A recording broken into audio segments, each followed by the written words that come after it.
अब विपक्ष पार्टी ये चाहता है कि हम 308 में हमको जेल भिजवा दे, जेल भिजवाने के बाद हमारी जमीन को कब्जा कर। लड़की और बहू दोनों मिल करके पुलिस प्रशासन को झूठा आरोप, छेड़खानी का आरोप में फंसाती रहती हैं, क्योंकि हत्या करवाने के बार बार नेताओं द्वारा हमको धमकियां देती रहती है। आए दिन हमारे घर पे नेताओं की गाड़ी लेकर के धमकियां देती है। आश्वासन कोई नहीं मिल रहा है सर। मकान निर्माण हमारा वैसे रुका हुआ है और रहने के लिए ना कोई अस्थायी मकान है, न छत। जो पड़ोसी आए थे कौन थे? रिश्तेदार थे, परिवार थे, किसे थे? पड़ोसी थे, बगल के पड़ोसी हैं।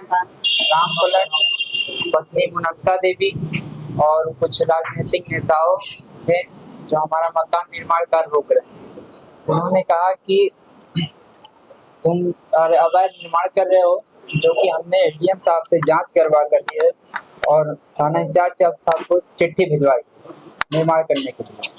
फोर्स की व्यवस्था के लिए मैंने थाना इंचार्ज साहब को कहा था, सुबह हमको फोर्स भेजी गई। फोर्स भेजकर बच्चे को समझाया गया कि इसमें तुम्हारा कोई हक व हिस्सा नहीं है, ना ही तुम्हारा नाम दर्ज है। फिर भी वो सब नहीं माने।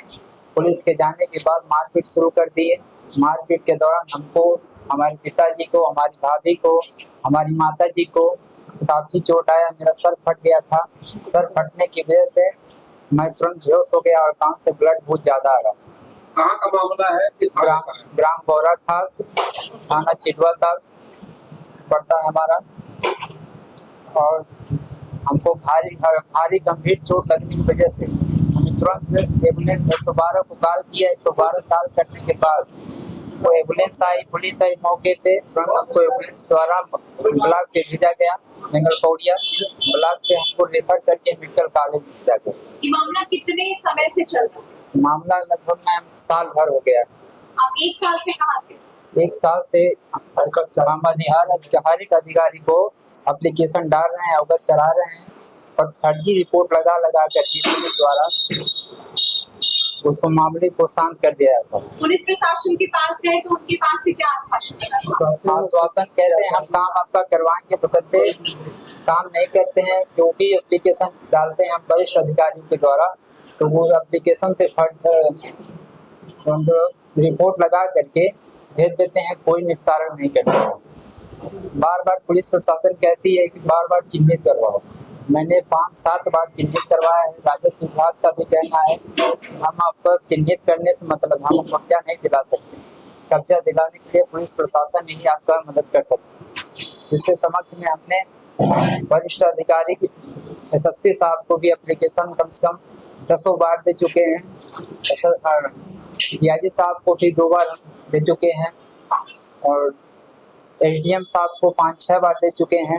कोई कार्रवाई अभी तक आश्वासन नहीं मिला? कोई नहीं मिल रहा है सर। मकान निर्माण हमारा वैसे रुका हुआ है और रहने के लिए ना कोई अस्थायी मकान है, न छत। अब क्या आप बताते हैं कि अभी हमने आपको मजबूत चौकी पे बैठा दिया गया था और हमारे खिलाफ 308 का मुकदमा लिखा गया। हमारा जब वहाँ से हम अस्पताल से वापस आए, तो वापस आने के बाद आशीष सिंह हमको मजनू चौकी पे, आशीष सिंह मजनू चौकी प्रभारी, उन्होंने मुकदमा लिखने के लिए हमें थाने को बुलाया गया, बचते हमें बैठा दिया। बैठाने के बाद हमारा ऊपर 308 का मुकदमा दर्ज किया गया, जबकि चोट हमको भारी गंभीर आई। इसका मेडिकल रिपोर्ट भी पुलिस प्रशासन के पास भी है। फिर भी हमको बैठा दिया गया। बैठाने के बाद शर्त ये रखा गया कि तुम्हें अगर तुम्हारे प्रति अगर कोई मुकदमा अच्छी लिखी जाएगी तो तुम्हें जेल भेजा जाएगा, अगर तुम्हारा मुकदमा नहीं लिखा जाएगा तो तुम्हें छोड़ दिया जाएगा। हमने मौके पर डर के हमने हाथ जो कहा पुलिस वालों ने कर दिया है। करने के बाद हम घर चले।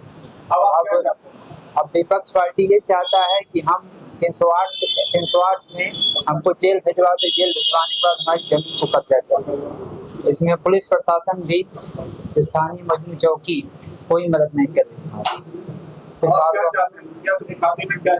हम ये चाह रहे हैं कि कोई वरिष्ठ अधिकारी द्वारा एसएसपी साहब से कह करके इस घटना की जांच करवाई जाए। हमारे मकान निर्माण कार्य में पूरा सहयोग पुलिस बल दिया जाए। आपके पास जमीन की जो कागज है वो आपके पास उपलब्ध है? हाँ, सभी कागज उपलब्ध है। जितना भी जांच हमने करवाया है, ये एसडीएम साहब का रिपोर्ट है, जांच करवाया उनका।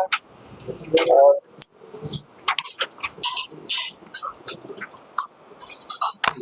तो ये बयान कराया आपने भी सर? FIR अभी तक नहीं हुआ है सर। ये लेखपाल द्वारा चिन्हित की हुई भूमि का रिपोर्ट है। ये दिनांक 2025 14/2/25 का रिपोर्ट है चिन्हित करने का। और ये है खतौनी खसरा हमारा, सभी घाटाओं का हमारा संख्या नंबर है। संख्या नंबर। मतलब आपका एसडीएम और लेखपाल वाले जो रिपोर्ट आई सही है? हाँ बिल्कुल सही है। राजस्व विभाग तैयार है हमारे काम के लिए, बशर्ते कोई प्रशासन आपके साथ नहीं। पुलिस प्रशासन बिल्कुल हमारे पास खड़ी नहीं हो रही है, हमारी काम नहीं सुनना चाहती है, क्योंकि उसकी लड़कियां जो रामगढ़ की लड़की हैं वो लड़की बहू दोनों लड़की और बहू दोनों मिल करके पुलिस प्रशासन को झूठा आरोप छेड़खानी का आरोप में फंसाती रहती हैं, जिसकी वजह से पुलिस प्रशासन बिल्कुल मेरा मदद करने से मना करता है। वो कहता है आपका मेरा नाम रजनीकांत। जैसे कि आप बता रहे थे कि हमारे साथ हो गया है कि अगर आपके साथ कार्रवाई नहीं हुई तभी आप सुरक्षित रहेंगे। जैसे कि आप कह रहे थे कि हमारे साथ कार्रवाई क्या चाहते हैं? ये कार्रवाई होगी तो आगे क्या रहेगा? नहीं कार्रवाई होगी तो साहब हम आत्महत्या कर जान भी नहीं सर। क्योंकि हत्या करवाने के बार नेताओं द्वारा हमको धमकियां देती रहती है। आए दिन हमारे घर पे नेताओं की गाड़ी लेकर के धमकियां देती है। कौन से नेता है? कौन से नेता है? क्षेत्रीय हमारे नेता हैं। क्या नाम है? नाम नहीं जान रहा। नाम नहीं जानते, किसी पार्टी से है?